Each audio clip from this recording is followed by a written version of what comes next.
Hey, what's up, everyone? I'm Riley Chase Fox. In today's episode, I'm going to be reacting to Trash Taste highlights. This is coming from a podcast called TrashTaste. I've never sat down and watched a full episode of this podcast, but I've seen clips here and there, but they weren't very, very long. But this podcast consists of Connor, which is Sea-Dog VA, Joey, the anime man, and then Gigok, which is, I think his real name is Garnt or Gaunt, one of those two. They all individually have a very successful YouTube channel of their own, and they merged together because I think they all live in Japan, and they just kind of connected somehow and started this podcast, and it became what it is right now. Apparently, it's very, very popular. I know who Connor is just because of the community that I'm in, which is the voice acting industry, so I had already known about him since, I want to say like 2018, maybe 2017. So super, like I've seen him since, you know, his channel was super small. So obviously he made a name for himself and he's very successful. So he's gonna talk about what makes a great voice acting performance. So I want to react to this and hear what he has to say. See if I would add anything to that, and see if I just overall agree with him. So if you guys don't know, I'm pursuing voice acting professionally. My main channel, which is Riley Chase Fox, I do a lot of voice acting on there. If you guys are interested in that, you guys could definitely go ahead and check that out. I will put the link to that in the description down below. So let's go ahead and just react to this. Who makes a good voice performance then? And is it something that has to be in English, or does it can you recognize it in like Japanese as well? And is it what to you makes a good voice performance then? And is it something that has to be in English, or does it can you recognize it in like Japanese as well? Yeah, in Japanese too, but I think that's just from watching a lot of Japanese media. Yeah, like it's something that you can, because the way you deliver a line in anything, right? The way a line. There's when you deliver a singular line, there's like a visualization to it of if you imagine the pacing and the pitch, like in my head, with a good line, there's a set way it should be delivered, right? And it's the way the director wants it to. And I imagine like someone like Quentin Tarantino has the same idea, where it's like the line is delivered the way I see it. Yeah. Right? And so it's like, I just visualize in my head the way it should go, like if you should raise your voice, how you should raise your pitch, and then when you should take it down, when you should slow it down, when you should add a pause. And it's really interesting seeing how like some of the actors will deliver a certain line and where they'll choose to take pauses or how they'll choose to slow words down. I think that's really interesting. That's really great. Yeah, I agree with that. There is like beats that you should really pay attention to in any kind of form of scripts, whether it's narration, video games, or animation. And it is important because, you know, a good actor needs a good director. Any actor needs a good director. Now, there are actors out there that there's just, you can hear their performance and you're like, this is something you can't teach. They just inherently have that raw talent. But when you get a great director that really knows what they're doing, has a lot of love for the project, puts their heart and soul into it, when you have that kind of director and works really well with people, you can really create something so great, especially if they're on the same page with the script writers. A lot of the time, script writers, they don't just sit down and write a script in a day. It takes months. It could take a year. It could take years. So sometimes, you know, when you're getting a script, you have to keep in mind as an actor, like if you're reading something and you're just like, I don't know if my character would say that, or that doesn't really make a lot of sense, or I don't really like, you know, where the script is going right here. I don't think that I should say this. You need to be very careful because those script writers could have taken years to write that. And that could be seen as disrespectful. Now, that doesn't mean you can't have an opinion. You can absolutely have an opinion as an actor. You just have to know when and where to speak up to kind of put in your input. If you have that kind of relationship with your director or with the script writers, then feel free to like ask them like, hey, like, how would you feel if I said this or did this instead? And see what they say, especially if they have that respect for you. You definitely can do that, especially if you show them that you have the talent to maybe offer something that they didn't even see. So that happens all the time.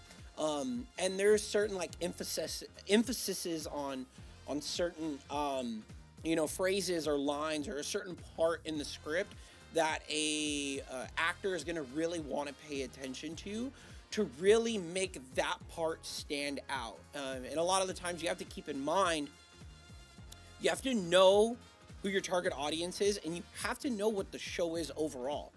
And you have to know the pacing of the scene or whatever it is. So like, let's say for example, you're in an action scene, right? And things are moving very, very fast paced. You're going to be talking in a fast pace. Maybe you might be out of breath. Maybe you might be grunting. Maybe you might be running. Maybe you might be angry. And that scene can carry over 2, 3, 4, 5 minutes. So to the audience, they're seeing as it's coming in really fast. But as an actor, you have to exclude everything that's going around you and focus on the scene, because it's very easy to fall off track, especially when you're doing a scene that might look like it's a minute long, but when you're actually doing it, it could take like 20 minutes. It could take an hour for you to do like a 3-minute scene, and you have to keep that pacing properly. So understanding the script, understanding where you're at as an actor, especially in the scene you're in, is very, very important. That's what I would add to that. I'm the same. Like, I haven't done as much voice acting as you, but I definitely take a keen eye to voice acting as well, because I also want to get better at it. Yeah. And I totally get what you mean with the whole curve thing. There's the way I wish that, like, I wish I had figured out a way where I could definitively show people what I mean in my head when I talk about that, because if you put the line on like an axis of Y and like X, it would go like that, right? Yeah. And it would be like, you need to pause here. You need to take a break here. Slow down this word. This word's in italics, so please put emphasis on it, but not too much emphasis, because it would be bold. Yeah. It's like really loads of nuances that we don't see as the audience, that I'm trying to, in my head when I'm listening to something, I'm imagining how they saw the script. Yeah. And I'm trying to think back to what they were thinking. So like, depending on what medium we're in now, like, and also, ever since I got way too into voice acting, I see so much ADR, and it puts me the fuck off in films. When you can hear one line that's delivered in the room, and one line where they did it in post. It's so grating when you hear, because like so many sitcoms do this, where they like have the line done in post. You don't realize how many movies are done in post as well. Normally they're done so well. For example, action movies. I've definitely noticed it. Marvel, Spider-Man. There's like a scene of, if you look it up on YouTube, Hugh Jackman, ADR dubbing the scenes where he's like running in the woods for Wolverine, or like Tom Holland. There's a video where the scene where he goes out of it's in the first movie, and he's at the dance, and he leaves the dance, and he runs outside to where the bus area is, and like one of the bad guys throws him through the bus, and like you see him in a room with another person, and they're like shaking his body, and it's meant to like kind of sell that he's getting thrown through the bus. It's brilliant. It's really awesome. So I could totally agree. Now, I don't want to talk too much because there's so much that Connor is saying that if I try to touch up on everything, this video will be like 2 hours long. But I do want to go back to what he says here. Let me find it. I see so much, it would go like that, right? Yeah. And it would be like, you need to pause here. You need to take a break here. So pausing, breaking, stopping. I feel you have a little bit more flexibility with like animation, because they kind of animate the characters to your performance. But that doesn't mean that it happens all the time. But with video games and dubbing, oh my gosh, dude. With dubbing, it is an entirely different technique that you have to understand. Acting is not one fit all. It is different techniques for different things that you are doing. Theater is different. Narration is different. Commercial is different. Animation is different. Video games are different. Dubbing is different. Promos are different.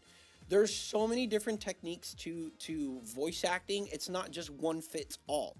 So like with anime, you have a time code. So you're restricted to seconds, to minutes, and you have to match the mouth flaps of the character. So certain words you need to prolong a little bit longer. maybe there's things that you could give an emotionally impactful, just wow performance, but it could be 1 second too fast or it could be 1 second too slow. Now the engineers, they'll come in and they'll fix all that up, but that's nor here nor there. So you still have to do your job to make their job easier. So I totally get Connor when he says, like, there's so much pausing or stopping. Hey, emphasize on this word. So you have to keep all of that in mind while still trying to understand your character, understand the scene, understand who they're talking to, why they're talking to them, what's the reasoning, but why they're even there together talking. So there's so many different elements that you, as an actor, have to understand. So that is why it's so important for you to prepare yourself and come in with, 2 or 3 things that you already have locked down. So when the director says, hey, make these adjustments, you can make them easy. So let me skip ahead. And also, ever since it's done in post, you don't realize how many movies are done in post as well. Normally they're done so well that, I've definitely noticed it recently when I've it's so grating. Yeah, like when you notice it once, you can't stop noticing it.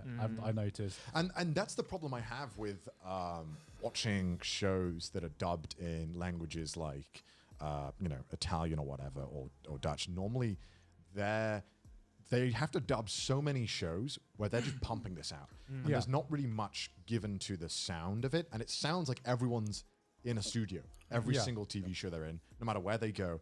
When I hear this Italian or this Dutch guy speak, it always sounds like they're in a studio. When they're outside, it's like, what the fuck? I hate that so much. And I could get that. I haven't watched animes in any other language besides Japanese or English. So that's, I don't know if I might have misheard him, but what he's saying is that if a character is outside, it doesn't sound like they're outside. So, or if they're in like a cave or something like that, and there's no reverb or ambience, you're like, you're in a cave. Why does it sound like you're in a studio recording it? That falls on the engineer. But he said something else. It's not really much. They have to dub, Italian or whatever, or where they're just pumping this. Okay.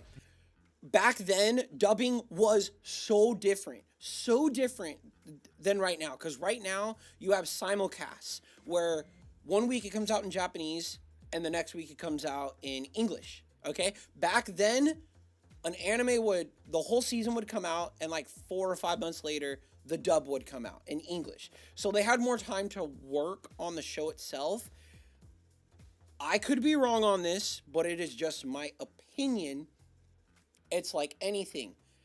The demand is so high, but the supply is so low.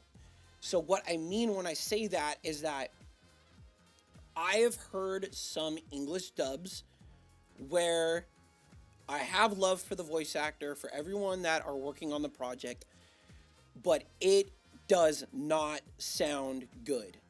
And we have to acknowledge that. We can't just be like, oh yeah, it's good, because you're so scared to say something because you're afraid that they're going to be upset or angry. They need to understand criticism. Okay, it is very, very important that you listen to your audience. Okay, you can't ignore them. They are the reason why anime is so successful. So you have to listen to your audience. You have to respect your audience. Now, don't get into the mindset of letting them absolutely influence everything that you do. But there is a certain part where you have to be like, hey, they're saying that this is not good, so it's not good. And sometimes I hear it and I'm like, yo, that was not I did not feel that person was sad or angry or they were actually laughing. And I think that falls on them not having enough time to really work on the script or the show. We're always learning. We're always going to make mistakes. We're always going to mess up, but we're going to learn from that, and we're going to, get better at it. That's what us as people that are involved in the industry are going to learn over time, and what the audience is going to see over time. So for a lot of you that watch dubs and you love it, thank you, because you give me a job, but if you do listen to a lot of the Japanese versions of anime, most of the time they sound really, really good. And that could be just because, man, them Japanese actors, they're just brilliant. They're awesome, okay? You cannot deny that they have some darn good talent. But sometimes, like, when you listen, not all the time. They're not perfect. They're people, too. So, just to briefly just paraphrase everything that I said, maybe the industry needs to take more time to work on the dub to make it sound better, to make people actually say, hey, the dub is actually really, really good. So it's a pro and a con. So let's, as a community, really, really, work on that and listen and get better. So rant over. There's not really much given to the sound of it, and it sounds like everyone's in a studio. Every single TV show they're in, no matter where they go. When I hear this Italian or this Dutch guy speak, it always sounds like they're in a studio. When they're outside, it's like, what the fuck? I hate that so much. And that's the reason why when people are like, oh, I had a German friend who watched Game of Thrones in Dutch, or a German, dubbed. And I was like, why? It sounds like everyone's in a studio. They're on a battlefield. No, it's exactly the same as Thai dubs when I was talking about shitty Thai dubs, and they just don't know audio mixing. So instead of like making it sound like they're in the environment they're in, it's always in the same studio, and instead of like mixing in the voices, they just like quiet every other voice and every other sound. So the voices are just like 10 times louder than every sound effect every time someone talks, and then the sound effects get louder again. Oh my God. It's like the worst kind of audio mixing. That's you could lazy think of. as fuck. Yeah, I know. I mean, now, I'm not sure if they did it back then, but now commonly the Japanese studios will just give basically a track with just the voices taken out. Yeah. And they're like, here's everything. We've done it all for you. Just add the voices. Yeah. Normally quite easy. But yeah, in terms of dubbing or voice performances in anime cartoons, that's a whole different. Yeah, it's a whole different I feel ballgame. like the one unsung hero in terms of like voice acting and dubbing is the voice director, because I feel like, What did I just say at the beginning? You gotta have a good voice director. obviously actors get a lot of the do. credits, but I feel They also get all the shit. they also Yeah, get the shit yeah, as well. that's And true I feel too. like Oh, yeah. a voice director has so much control over how good this voice performance is going to be, because I've definitely worked with voice actors and actresses in my own abridged series where they've done a great fucking job, and then I see them voice in like other projects and It's terrible. It's bad. Yeah. It hurts me because I know the potential that these voice actors have, and I know that it's probably just bad voice direction. you know? Yeah, and so what I would add to that is, if you're a voice director, whatever you're working on, you got to do it because you love it. And the reason why is because I've been seeing shows that have been coming out, and I'm not going to, put anyone on blast or anything like that, but there's certain, interviews that I'm watching, and like I'm hearing the people behind, the project, of the ones that are in charge, and they're like, oh yeah, we didn't even watch it. We're not even fans of the show or whatever, but we're writing it. And I'm like, ooh, I'm just like, yo, like, you gotta love what you're doing. You can't just do it just because it's a job. You can't just do it because you're going to make money or you're going to be famous off of it. Like, if you're going to work on something, like, especially when you're in this type of entertainment, you're in this type of industry of work. Like, people that are working on these shows, they should love it. They should be like with reboots of like shows. It's gonna more than likely come out better if there's someone that's directing the show that has all the rights to the direction of whatever the production is going to be of it, that were like fans of the previous project, that come in and say, hey, I know these characters. I know this show. I know what I can do with it. And that's how you get a good director that could be like, hey, I know this character. This is how this character is. We're going to sit here for hours if we have to get the best performance out of you, because number one, I know you could do it. And number two, the audience deserves it. the fans deserve it. So when you have a director that knows what they're doing, that really studies the field of work and can get the best out of their actors, you know, because not everyone is the same. You have to work with this actor different than you have to work with this actor. Or you have to work with that actor the way that you work with this actor. So there is certain things that every actor has to understand and has to respect from a director, but the director should also be respected as well, and the director should also understand how they could get the best out of their actors and the best out of the show. That's what I would add. And a lot of people don't think about that or don't know that because they just think, it's a shitty voice actor. You know what I mean? Yeah, it's a real shame. It's difficult because unless you've been in an environment where you've worked with a director or had someone directing you in any way, it's really hard to understand the role of a director. Yeah. Because I didn't quite get it until I had worked in that space. And it's kind of the person who because when you're doing it for yourself and you're acting, you're in your own head. You're your worst enemy because you're you're in your own head. There is a lot of classes. One that I always recommend is Bang Zoom, Adventures in Voice Actings. They have a specific class that you can take. You can look it up online. It's called Getting Out of Your Head. I recommend taking that class if you can financially pay for the class. But it is a very good one to help you as an actor stop overthinking things. When you overthink everything, it just binds your decisions. It chains you down from making a good decision and going for it. And it even binds you from asking for help. You would be surprised on how many people are willing to help you if you just ask for it. Ask and you will receive. Fuck that, I should have done it this way. Because when I record for one of my own videos, 20 takes. I record for someone else with a director, 1 or 2 takes. Because they tell me what they want and they help me get there. And a lot of people, there's 10% of voice actors who can deliver lines amazingly without a director. But then there's 50% who need a director. And there's 30, 40% who, let's be honest, they're never going to get anywhere with it. There's no saving them. It's sad to say that, but it's one of those things where... So, if you are getting a script and you're working on a project with someone, ask questions so that way you could practice on your own time. Trust me, you will not believe how much respect you will get, how much people will want to work with you when you show the person of the project that you're working on, hey, I'm here for you. I'm here to make your project the best that it could possibly be. What can I do to make this better? Hey, what did you mean or what's going on in this scene? Can I get a little bit of intake? I'm going to work on it by myself. So that way, when we work together, we could just hit the ground running and just go. So I could give you a great performance and we could just really knock this out. Can I get some help? They will help you because they are seeing in your mind, man, this actor really cares about the project. This actor actually really loves what they're doing. You have no idea how far that can get you in this industry, but you have to have talent. You have to have acting talent. Connor hit the nail on the head. There is just some people out there that they're not gonna get very far.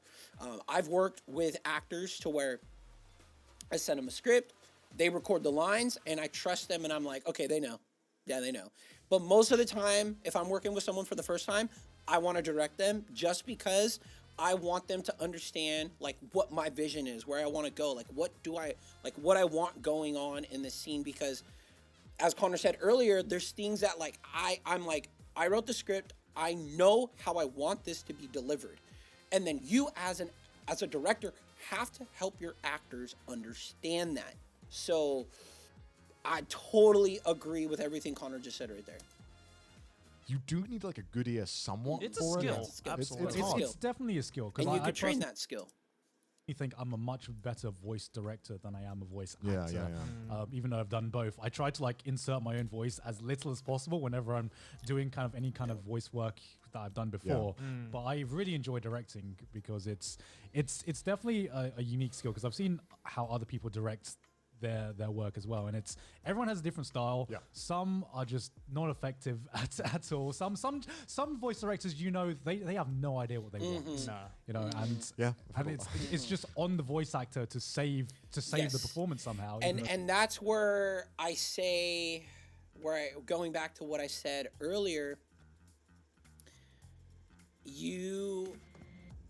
sometimes directors just have no idea what they want, have no idea what voice for a character they want until they hear it.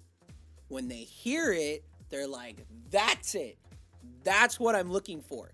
So as a good actor, sometimes they need your help. That's where you have to come in and be like, okay, this is what I trained for. This is what improv is for. And you can be like, hey, I got this, I got that, I got the third. Can we try it and just see if anything works? And a director that's willing will be like, yes, let's work. Let's get to work. This is the acting within the acting. This is the game within the game. This is the job within the job. So Giga brought up a really good point right there about sometimes directors don't even know what they want. The director has no idea what they want. Do you ever get that moment though when you're directing someone and they've not delivered the line exactly the way you want it, and so you have to explain it to them, and you get to the third point. It's the third time. The third time you've tried, and they still haven't done it the way you want it to.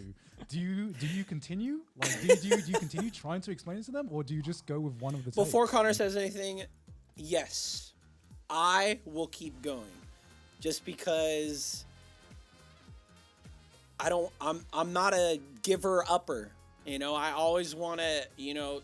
Sometimes people need a fourth, a fifth, a sixth, or a seventh, or an eighth, or a ninth, or a 10th, or an 11th, a 12th, a 13th, a 14th, a 15th, a 16th, a 17th, an 18th, a 19th, and a 20th try before they finally get it. Now, depending on the project and the time crunch, maybe sometimes you're like, hey, let's take a break. And then come back and then work on it. Just like playing a video game.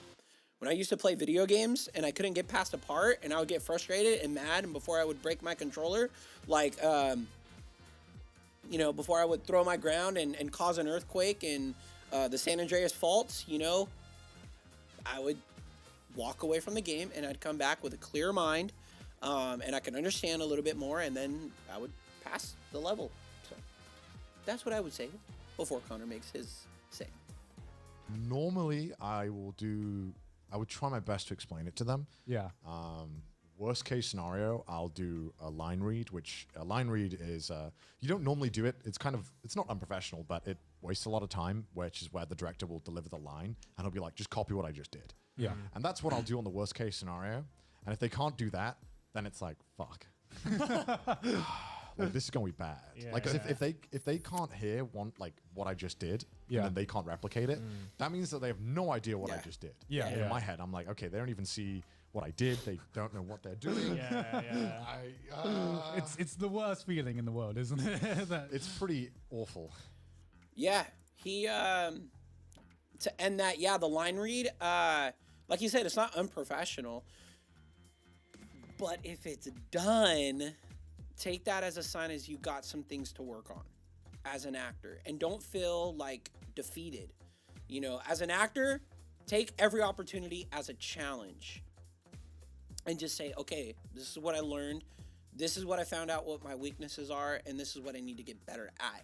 So a line read, I actually do that a lot, not like in the sense of like I'm hiring bad actors, but I've done that a lot. And usually when I do that, most of the time, the actors get it because they're like, oh, okay, now I see it. So it's not unprofessional, and sometimes it helps out a lot.